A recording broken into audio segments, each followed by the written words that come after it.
رضا پهلوی وقتی که بچه بود، قنداقی بود، پوشکش میکردن، پرستار فرانسوی داشت. شاه و شهبانو اینا شبا که نبودن، اینا که بچه داری نمیکردن که، روزا که کارهای دولت و مملکتی بود، شبها هم به مهمونی بود. تو کاخ این بچه میمون تو یه اتاقی با اون پرستار فرانسوی. اون پرستار هم پالونش کج بود. این بچه بدون سرپرست بزرگ شده. این پرستار بزرگ میکرده. موقعی هم که پرستار نبود، سربازای گارد و گوربانا بعد میگرفتن بغلش تکونش میدادن ساکت بشه. دندونای این آقا رو شما نگاه کنید، اینا به بچه خودشون نرسیدن، دندوناش رو هم سواره، ردیف نیست. اصلا فکر این نبودن، این ول بوده. شاه گفته بود که باید دست ولیعهد رو بپرسید. ارتش بود مملکت عکسش هست، مویس اومده داره دست بچه 6 ساله رو میبوسه. این نونور بار اومده، لوس بار اومده. جوک درست کرده بودن برای همین رضا پهلوی دبیرستان که مثلا یا مراسم میرفته، معلم ازش پرسیده که با اجازه والا حضرت همایون ولایت عهد اگر 3 تا زاویه نمیدونم چند درجه به هم وصل بشه میشه مثلا این. اون دیپلم هم که به این دادن، باور کنی کادوی وزارت دربار بوده. ایشون میگن رفته یه دانشگاه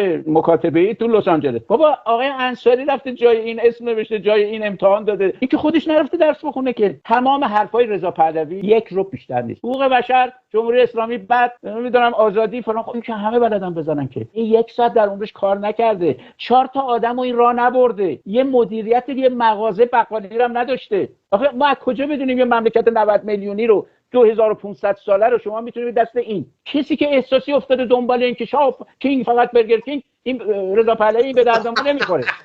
گیریم که امروز آقای ترامپ اومد و ایشونو برد گذاشت تو کاخ سعدآباد نیاوران، گفت پادشاه ایران. ایشون 65 سالشه، مشکلات بیماری هم داره که ما خبر داریم. بعد از ایشون کی میخواد پادشاه بشه تو ایران؟ نور پهلوی که 24 ساله تو دیسکوتکاست، فارسی هم بلد نیست، اون میخواد بیاد کشور 80 90 میلیون 100 میلیونی ایران رو با اون همه در موقعیت استراتژی ایشون اداره کنه. چه ویژگی داره که مثلا یه دختر دیگه ایرانی که تو ایران اونا نمیتونن داشته باشن؟ چرا این تخم ترکه رضا پهلوی دیگه؟ آخه نمیشه که ما که ببخشید حکومت تخمی که نمیشه آقا، این حکومت اسپرمه. 46 ساله، شوخی نیست. همه دارن میمیرن دیگه، دارن تمام میشن. آقای رضا پهلوی یا تو موفق میشی یا نمیشی. اگه نمیشی برو کنار.